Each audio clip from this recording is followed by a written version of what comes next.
Hello?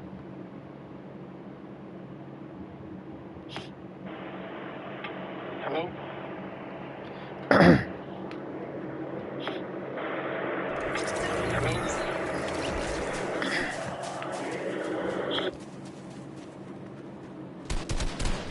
Vandalay didn't get Botox. He had his face reconstructed because his nose, he had been in so many brawls, his nose was completely flattened where he couldn't breathe out of it, and he had so much scar tissue over his eyes that his eyes were drooping down, so he'd get cut instantly. Any punch that hit him would open him up like a gash, and his nose was completely flat. So they took a chunk of his rib and rebuilt his nose, and he had his nose built big so he could breathe out of it more. And then he had all the scar tissue removed from his eyebrows. Pulled back, go to Vandalay Silva versus Dan Henderson 1 when they first fought in Pride. He was a normal, he was actually pretty good looking guy. Like regular, good looking guy. And then by the time he left Pride, his face was just smashed in. Vandalay didn't get Botox, he had his face removed. I was kind of, not concerned, I was. For the one initially from the red flag, you just felt like he was tired or He was slurring his words. He looked half asleep. What, like you just got out of bed? Are you tired? What's going on? How's the weight going? I'm good, man. I'm good. According to him, he feels fine, but obviously he's not fine. So we're going to continue to try to figure out what's wrong with Max Holloway. how'd you feel? I can tell you exactly what it was. It's something with the sword. But I really respect him, Max. He sent me a message. Thank you.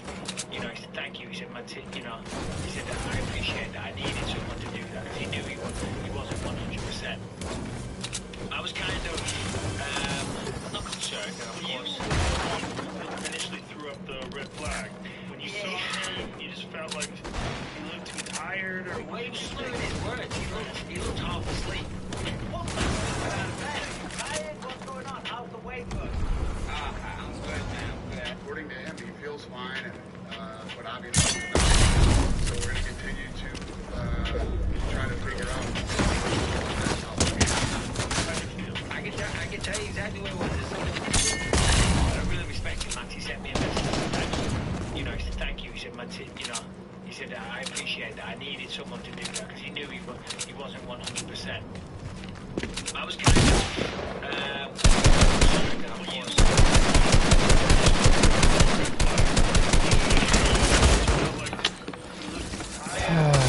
Slurring his words.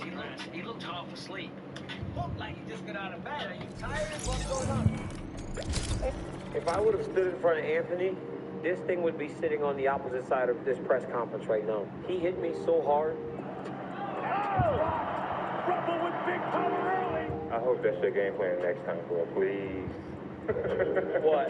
Just stand there. Hell no, I ain't standing in front of you. Are you crazy? I can't lie. He wrestled the hell out of me tonight. Losing a fight is tough, man. And in your darkest hour, I guess your true colors show. And Anthony Johnson is made of gold, if you ask me, for the way that he handled that. What he did for me on Saturday, Ariel, by putting on the belt, he made my experience of being crowned a champion different than anyone else in the UFC history. Nobody's done that. So thank you, Anthony. No, I feel like you're a very good businessman, and I don't spend my money foolishly. I don't think. So I grew up as a punk.